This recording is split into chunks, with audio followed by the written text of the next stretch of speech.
ওয়াশরুমের শাওয়ারের নিচে দাঁড়িয়ে আছে জাংকুক। মনের ভিতর অনবরত জ্বলে যাওয়া আগুনটা নিভানোর ব্যর্থ চেষ্টা করছে। তেকে ভালোবেসে ফেলেছে সে। তের প্রতি এই অদ্ভুত আবেগের রহস্য বের করে ফেলেছে সে। এই পৃথিবীতে যে কয়টা জিনিসকে সে ঘৃণা করে তার মধ্যে তে একজন। তাহলে কিভাবে সে ভালোবেসে ফেললো তাকে? খুব তো ভেবেছিল তেকে কষ্ট দিয়ে নিজের সুখ খুঁজে নিবে সে, কিন্তু হলো তো তার উল্টোই। তেকে কষ্ট দিলে ব্যথাটা তার কলিজায় গিয়ে লাগে। কেন তার সাথে এমন হলো? কেন সে না চাইতেও ভালোবেসে ফেললো তেকে? যেদিন সে তার হাত পুড়িয়ে দিয়েছিল ভেবেছিল তার ভিতরে দাউ দাউ করে জ্বলে ওঠা আগুন নিভে যাবে, কিন্তু সেই আগুন তো নিভেনি। উল্টো সে আগুনের তাপ আরো বেড়ে গেছে, যা তার ভিতরটা পুড়িয়ে দিচ্ছে। সে চায় না তেকে ভালোবাসতে, সে কাউকে ভালোবাসতে চায় না। তার জীবনে ভালোবাসার কোনো স্থান নেই। সে তেকে এনেছিল শুধু শাস্তি দিতে, কিন্তু সে পারছে না। তের চোখের পানি তার বুকে রক্ত ঝরায়। তার মনে সর্বত্রই বিরাজ করছে তে। এই কয়েকদিনের মধ্যেই তার সবচেয়ে ঘৃণার মানুষটা তার ভালোবাসায় পরিণত হবে, এটা সে বুঝতে পারেনি। তার ধারণা ছিল তেকে তার সাথে রেখে শাস্তি দেবে, সবার সামনে তেকে কলঙ্কিত করবে। কিন্তু প্রেমের জালে সে নিজে আটকা পড়ে গেছে। তের মায়াতে আটকে গেছে সে। এখন প্রতি মুহূর্তে তার তেকে চায়, তার জীবনে তার অর্ধাঙ্গিনী রূপে তার তেকে চায়। কিন্তু সে যিশুর সাথে অন্যায় করতে চায় না। যিশুর সাথে তার বিয়ে ঠিক হয়ে আছে। এই অবস্থায় যদি তেকে ভালোবেসে ফেলে এটা তো অন্যায় হয়ে যাবে।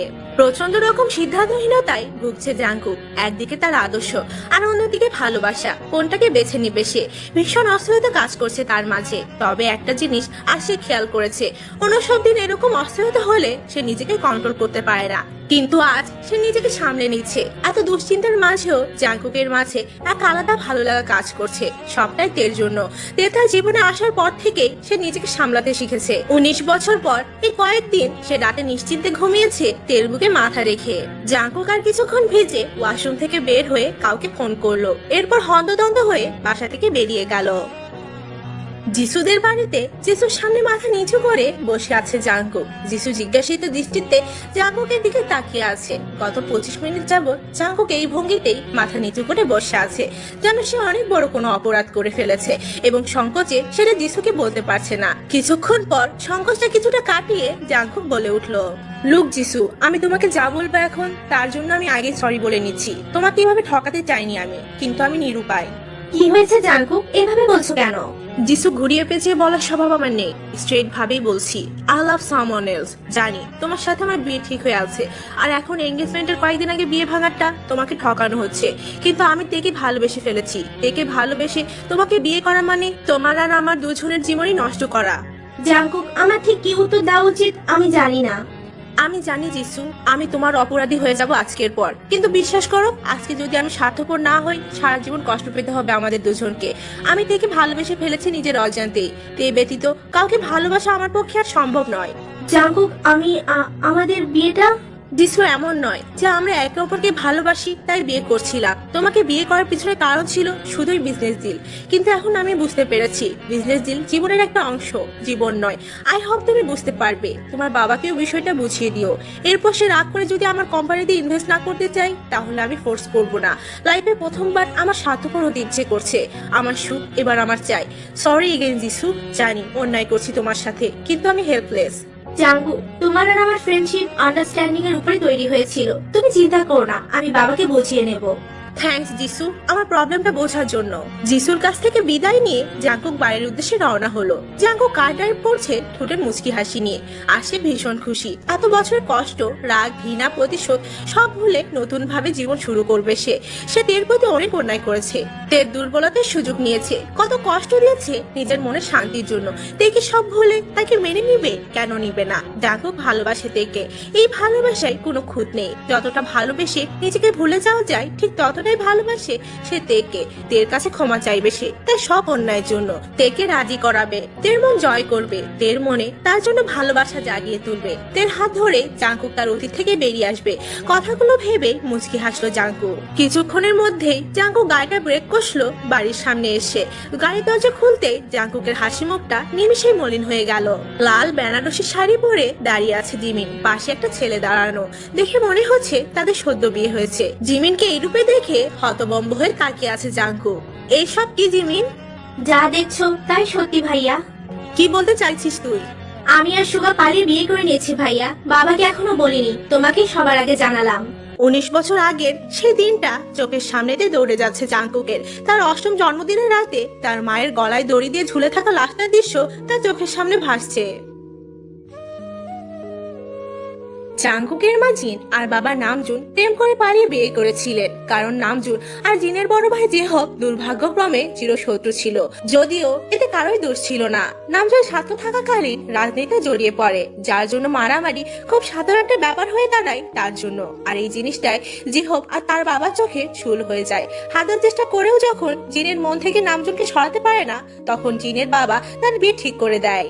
নামজনকে ভুলতে না পেরে বিয়ের দিন নামজনের হাত ধরে বাড়ি থেকে পালিয়ে যায় জিন। বরযাত্রীর সামনে যখন জানাজানি হয় মেয়ে বাড়ি ছেড়ে পালিয়েছে, লজ্জায় সবার মাথা নিচু হয়ে যায়। জিনের বাবা অপমান সহ্য করতে না পেরে হার্ট অ্যাটাক করে সেখানেই মারা যান। বিয়ে বাড়িতে নেমে আসে শোকের ছায়া। সেদিনের পর থেকে বাবার মৃত্যুর জন্য জিনকেই দায়ী করে জেহব। নামজনের হাত ধরে এক অজানা শহরে এসে সংসার শুরু করে জিন।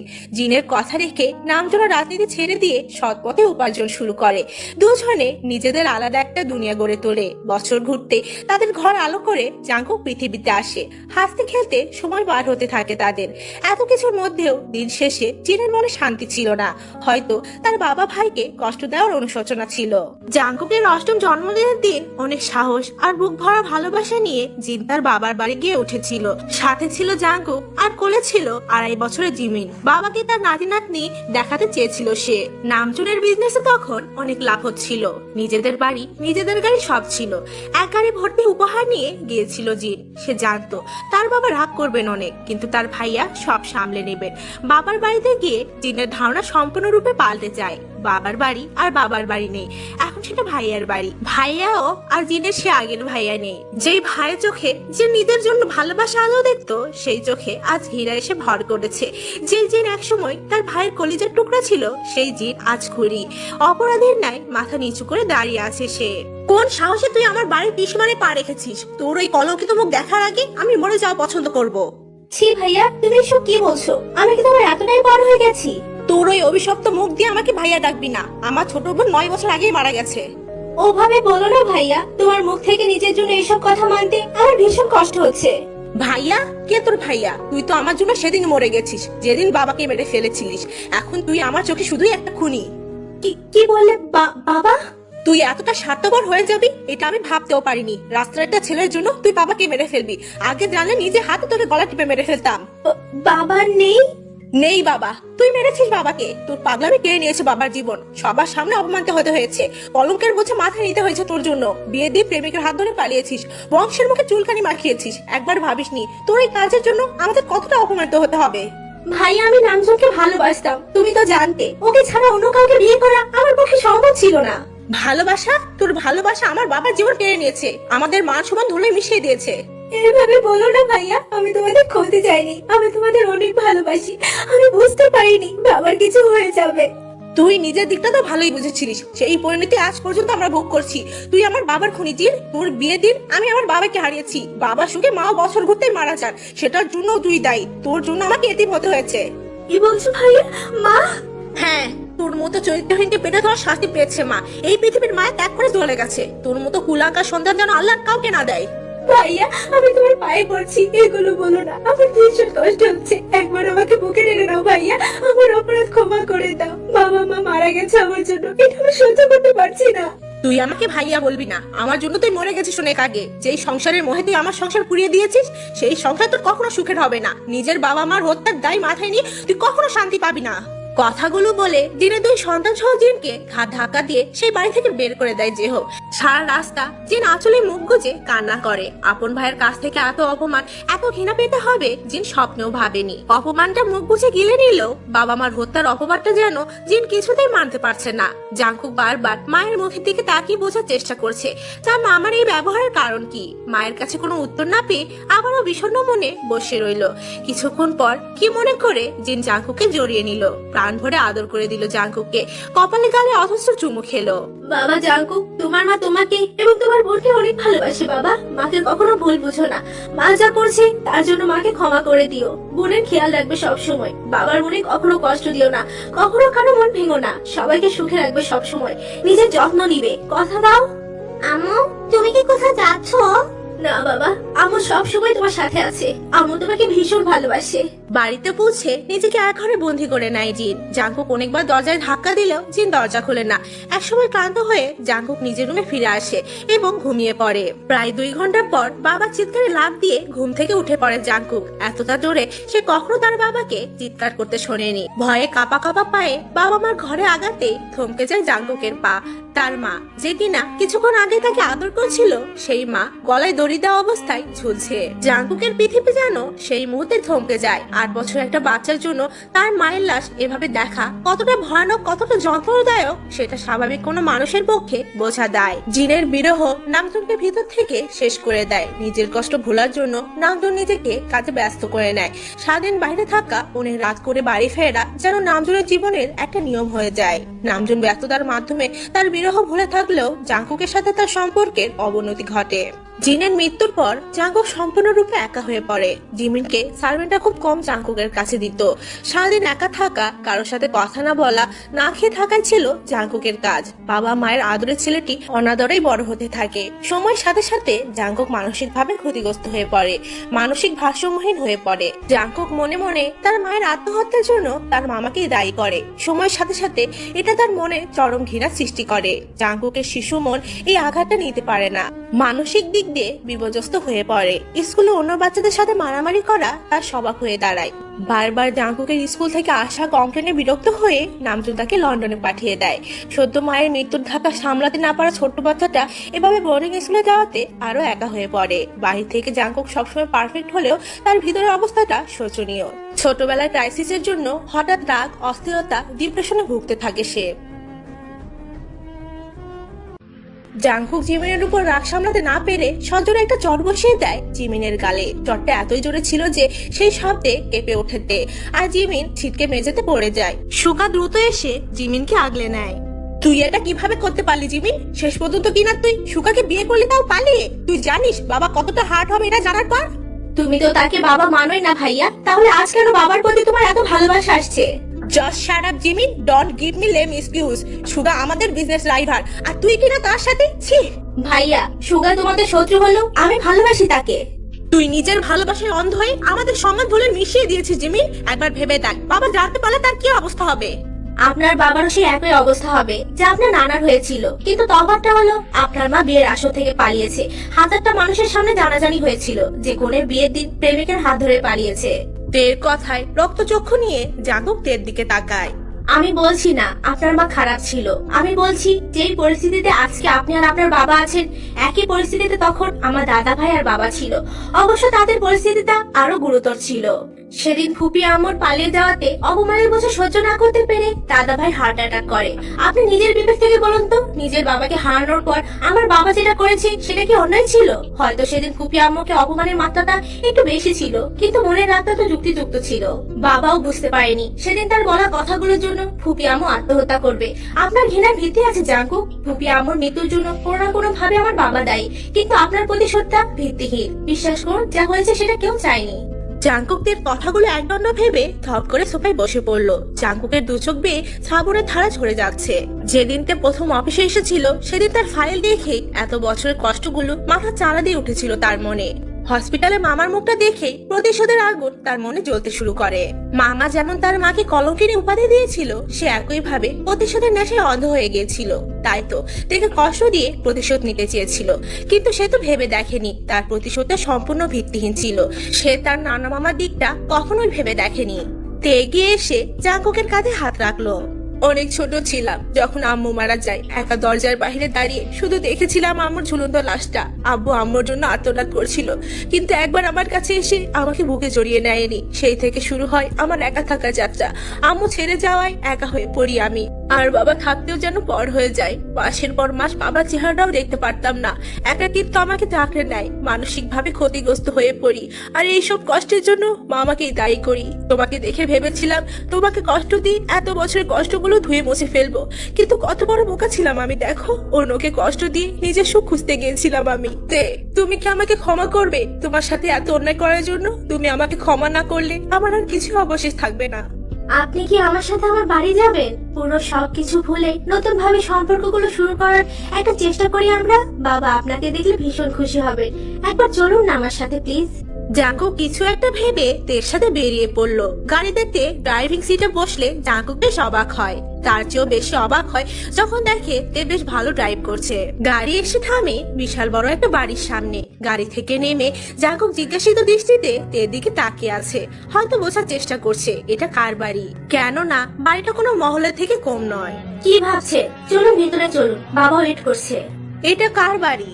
ভিতরে চলুন, ভিতরে গেলেই বুঝতে পারবেন। জাঙ্কুকদের পিছু পিছু বাড়ির ভিতরে ঢুকে যায়। বাড়িটা যে কোনো কতিপত্তির সেটা বুঝতে আর বাকি নেই জাঙ্কুকের, কিন্তু বাড়িটা কার এটাই এখনো তার সংশয় রয়েছে।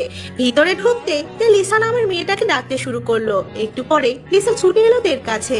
লিসা, মিস্টার জাঙ্কুকে বাবার ঘরে নিয়ে যাও। আই হোপ বাবা মিস্টার জাঙ্কুকে দেখলে খুশি হবেন। জি ম্যাম, স্যার ভীষণ খুশি হবেন। ইনফ্যাক্ট স্যার আপনাদেরই ওয়েট করছিলেন। তুমি মিস্টার জাঙ্কুকে নিয়ে যাও, আমি আমার ঘরে যাচ্ছি। আমি অনেক ক্লান্ত, ফ্রেশ হয়ে আসছি। তে আর লিসার সব কথা জাঙ্কুকের মাথার উপর দিয়ে যাচ্ছে। লিসা নিজের বাবাকে স্যার বলছে আর বোনকে ম্যাম। তে নিজের ঘরে যেতে চাইছে। তবে কি এটা তেদের বাড়ি? কিন্তু তেরা এত বড় বাড়ি এফোর্ড করলো কিভাবে? অনেক প্রশ্ন জাঙ্কুকের মস্তিষ্কে ঘুরঘুর করছে, কিন্তু কোনো উত্তর নেই। লিসা জাঙ্কুককে জেহপের ঘরে নিয়ে গেল। জেহপ জাঙ্কুককে দেখেই বলে উঠলো, এসো জাঙ্কুক, বসো। আমি কি বলবো ভেবে পাচ্ছি না। তোমার কিছু বলতে হবে না জাঙ্কুক। আমি তোমার সাথে দেখা করতে চাচ্ছিলাম অনেক আগে থেকেই। আমার উদ্দেশ্য খারাপ ছিল না। আমি তোমার কাছে ক্ষমা চাওয়ার জন্য তোমার সাথে দেখা করতে চেয়েছিলাম। জিনকে বাড়ি থেকে বের করার সময় আমি একবারের জন্য বুঝতে পারিনি জিন নিজের জীবন দিয়ে দেবে। এত বছর আমি ভুল ভেবেছিলাম যে জিন আমার কথায় অভিমান করে আর ফিরে আসেনি। কিছুদিন আগে আমি জানতে পারি আমার সেই ছোট্ট বোনটি আর বেঁচে নেই। জিনকে আমি সন্তানের মতো মানুষ করেছিলাম। ছোট বোন হিসেবে যত আদর তার পাওনা ছিল হয়তো তার থেকে বেশি ভালোবাসতাম। এই জন্য জিনের পালিয়ে যাওয়াটা আমাকে কষ্ট দিয়েছিল। নিজের কষ্টটা আমি একসময় ভুলে গেলেও বিয়ের আসরে বাবার মারা যাওয়াটা মানতে পারিনি। বাবা শোকে মাও কিছুদিন পর আমাকে ছেড়ে চলে যায়। অনেক একা হয়ে পড়ি আমি। আমাকে সামলানোর মতো কেউ ছিল না। আর এই একাকিত্বের জন্য জিনকেই দায়ী করেছিলাম। জিনের মৃত্যুর খবর যতটা না আমায় কষ্ট দিয়েছে তার চেয়ে বেশি কষ্ট পেয়েছি এটা জানার পর যে জিন আমার জন্য আত্মহত্যা করেছে। কথাটা জানার পর আমি নির্বাক হয়ে গিয়েছিলাম। আমার কলিজার টুকরার মৃত্যুর জন্য আমি দায়ী। এর চেয়ে বড় কষ্ট হয়তো আর কিছু নেই পৃথিবীতে। আমাকে ক্ষমা করবেন মামা। আমি আম্মুর মৃত্যুর পর থেকে আপনাকে ঘৃণা করে এসেছি। ভেবেছি আপনি আমার মায়ের মৃত্যুর জন্য দায়ী, কিন্তু আজ আমার সেই ভুল ধারণাটা ভেঙে গেছে। ক্ষমা তো আমার চাওয়া উচিত। আর তোমার করা ব্যবহারে আমি কোনো কষ্ট পাইনি। উল্টো আমার একটা ভুলের জন্য তুমি এত বছর ধরে কষ্ট পেয়ে আসছো। আমরা কি সব ভুলে নতুন ভাবে সব শুরু করতে পারি? সব ভুলে নতুন ভাবে শুরু করার জন্যই তো এত জল্পনা কল্পনা করা হয়েছিল। মানে তেকে আমি পাঠিয়েছিলাম তোমার কাছে। অবশ্য প্ল্যানিংটা আমার একার পক্ষে সম্ভব ছিল না। তোমার বাবা নামজুন ছিল আমার সাথে। নামজুনই আমাকে বুদ্ধি দিয়েছিল তেকে তোমার অফিসে তোমার পিএ বানিয়ে পাঠানোর জন্য। তোমার সাইকিয়াট্রিক্স হেল্প প্রয়োজন ছিল, কিন্তু তুমি সাইকিয়াট্রিক্স এর হেল্প নিতে চাওনি। এই জন্য তেকে তোমার কাছে পাঠানো। তে তোমার প্রতিটা কাজের হিসাব ডাক্তারকে দিত। ডাক্তার প্রেসক্রাইব করা মেডিসিন গুলো তোমাকে দিত। তে এসবের জন্য প্রথমে রাজি ছিল না। আমার কসম দিয়ে ওকে রাজি করিয়েছিলাম। ভেবেছিলাম তোমার ট্রিটমেন্ট হতে থাকলে তুমি অনেকটা স্বাভাবিক হয়ে উঠবে, আর একবার সুস্থ হয়ে উঠলে তোমাকে সব বলে দিয়ে ক্ষমা চেয়ে নিতে চেয়েছিলাম। আমি জানি জাঙ্কুক, আমরা যা করেছি সেটা তোমার প্রতি অন্যায় হয়েছে। এভাবে মিথ্যা বলে ছলনা করে তোমাকে কষ্ট দিয়েছি। সরি বাবা। অতীতের সব ভুল আর এখন করা সব অন্যায়ের জন্য আমাকে ক্ষমা করে দিও। জাঙ্কুক যেন বাগরুদ্ধ হয়ে গেল। এর সাথে কাটানোর সময়গুলো নাটক ছিল ভাবতেই তার কলিজা কেঁপে উঠলো। জেহব চেয়ার থেকে উঠে জাঙ্কুককে বুকে জড়িয়ে নিল। এত বছর পর স্নেহ ভরা আলিঙ্গনে জাঙ্কুকের চোখ ভরে এলো। জেহব জাঙ্কুককে জড়িয়ে ধরে চোখের পানি ছেড়ে দেয়। তার মনে হচ্ছে তার জিন আবার তার বুকে ফিরে এসেছে। তার জেদের বশে সে তার বোনকে হারিয়েছে, কিন্তু বোনের শেষ স্মৃতি তাকে যে কোনো মূল্যে আগলে রাখবে। উফ বাবা, আবার শুরু হয়ে গেছে তোমার কান্নাকাটি। এই তোমার কান্নাকাটি থামানোর জন্য কিন্তু এত কিছু করেছিলাম। সরি রে মা, বুড়ো বয়সে আবেগটা বেড়ে যায়। জাঙ্কুক তুমি তের সাথে যাও। তে তোমার রুমটা দেখিয়ে দিবে। আজ থেকে তুমি আমাদের সাথেই থাকবে। না মামা, আমি এখানে থাকতে পারবো না। আমি আমার বাড়িতেই ভালো আছি। ছোট থেকে তো একাই ছিলে, কয়টা দিন না হয় আমাদের সাথে থাকো। বাবা তুমি রেস্ট নাও, আমি মিস্টার জাঙ্কুকে নিয়ে যাচ্ছি। চলুন। তে আর জাঙ্কুক পাশাপাশি হাঁটছে। গন্তব্য উপরের ঘর। দুজনেই চুপচাপ হেঁটে যাচ্ছে। কারো মুখে কোনো কথা নেই। জাঙ্কুকে ঘরের সামনে রেখে তে ফিরে আসতে নিতে জাঙ্কুকদের হাত টেনে ধরলো। তুমি আমার জীবনে এক নতুন সূর্যোদয়ের মতো এসেছো তে, আমার সব অন্ধকার ধুয়ে মুছে দিয়েছো। তোমাতে আমি জীবনের সব রং খুঁজে পেয়েছি। জানি না তোমার সেই ভয়ার্থ মুখটা কি ছিল। প্রথম দিন দেখেই তোমার দিকে ঝুঁকে পড়েছিলাম। জানি না তোমার সব আবেগ, তোমার আবদার কেন তোমার কথা ভাবাতে জোর করতো। তোমার বাচ্চামোগুলো আমার মনে সুখের সঞ্চার করে। তোমার মাঝে হারিয়ে আমি নিজেকে খুঁজে পেতে চাই। এত বছরের কষ্টের ঔষধ হিসেবে আমার তোমাকে চাই। তোমাকে ভালোবাসি, আজীবন তোমাকে ভালোবাসতে চাই। তোমার মাধ্যমে আমি ভালো থাকতে চাইতে আমাকে একটা সুযোগ দিবে প্লিজ। জাঙ্কুকের কথা শুনে তের চোখ থেকে দু ফোঁটা জল গড়িয়ে পড়লো। তে জাঙ্কুকের বুকে মাথা রেখে জাঙ্কুকে জড়িয়ে ধরলো। আমি আপনাকে ভালোবেসে ফেলেছি জাঙ্কুক, সত্যি ভালোবেসে ফেলেছি। কিভাবে নিজেকে সামলাতাম বলুন? আমার জীবনের প্রথম পুরুষ আপনি, যে আমার এতটা কাছে এসেছে। আপনার নিঃশ্বাসের শব্দ আমার কাছে পরিচিত এখন। হাজার চেষ্টা করেও আপনার মাঝে বিলীন হওয়া থেকে নিজেকে আটকাতে পারিনি। জাঙ্কুক থেকে নিজের বুকে আষ্টে পৃষ্ঠে জড়িয়ে নিল। নামজুন ছেলের সাথে দেখা করতে আসছিল। তখন জাঙ্কুকের রুমের সামনে জাঙ্কুক এবং তেকে একে অপরের সাথে মিশে থাকতে দেখে তিনি ফিরে যান। ছাদের রেলিং ধরে দাঁড়িয়ে রাতের আকাশ দেখতে ব্যস্ত জাঙ্কুক। তখন নামজুন জাঙ্কুকের পাশে এসে দাঁড়িয়ে বলল, জাঙ্কুক আসো, আমরা একটু কথা বলি। গত 19 বছর ধরে কথা হয় না আমাদের, অনেক কথা জমে আছে। জাঙ্কুক তার বাবার দিকে কিছুক্ষণ তাকিয়ে থেকে চেয়ারে বসে পড়ল। তোমার মাকে ভালোবেসে বিয়ে করেছিলাম। জিন আমার জীবনে একটা দমকা হওয়ার মতো এসে আমার জীবনটা এলোমেলো করে দিয়েছিল। জিনের সাথে বাঁচার জন্যই পুরো দুনিয়ার বিরুদ্ধে গিয়েছিলাম। সে জিন যখন স্বার্থপরের মতো আমাকে ছেড়ে চলে গেল, সেটা কিছুতেই মেনে নিতে পারিনি। নিজেকে সবসময় ব্যস্ত রাখতাম যেন জিনের বিরহ ভুলে যেতে পারি। আমার অনেক ভুল ছিল জাঙ্কুক। আমি নিজের কষ্টে এতটা ডুবেছিলাম যে তোমার দিকটা ভুলেই গিয়েছিলাম। 8 বছরের একটা বাচ্চা একাকিত্বে কিভাবে সময় কাটিয়েছে আমি সেটা বুঝতে চাইনি। তোমার স্কুল থেকে প্রতিদিন আসা কমপ্লেনগুলোর প্রতি বিরক্ত না হয়ে তোমাকে সময় দেওয়া উচিত ছিল আমার, কিন্তু আমি সেটা করিনি। এতটাই স্বার্থপর হয়েছিলাম যে নিজের সুখটাই দেখেছি। জানি ক্ষমা চাওয়ার মুখ আমার নেই, তবুও বলবো, পারলে ক্ষমা করে দিও বাবা। নামজুনের চোখ বেয়ে পানি পড়ছে। হঠাৎ জাঙ্কুক তার বাবাকে জড়িয়ে ধরে ডুকরে কেঁদে উঠলো। জাঙ্কুকের এভাবে কেঁদে ফেলায় নামজুনও নিজেকে সামলাতে পারে না। অতঃপর এতগুলো বছরের দূরত্বের পর বাবা ছেলের সম্পর্কের উন্নতি ঘটে। বেশ কিছুক্ষণ বাবাকে জড়িয়ে ধরে রাখার পর জাঙ্কুক স্বাভাবিক হয়। জাঙ্কুককে ছেড়ে দিয়ে নামজুন বলে উঠলো, তেকে ভালোবাসো? কি বলছো আব্বু? ইয়াং ম্যান, তোমার বাবা আমি, আমার থেকে কিছুই লুকাতে পারবে না। আমি তেকে ভালোবেসে ফেলেছি। জানি না কিভাবে ভালোবেসে ফেললাম, কিন্তু ভীষণ ভালোবাসি। ওকে ছাড়া এক মুহূর্ত কাটানো আমার পক্ষে সম্ভব নয়। জাঙ্কুকের কথা শুনে নামজুন মুচকি হাসলেন। সারা বাড়ি সুন্দর করে সাজানো হয়েছে। সকাল থেকেই সবাই ব্যস্ত। আজ জাঙ্কুক এবং তের বিয়ে।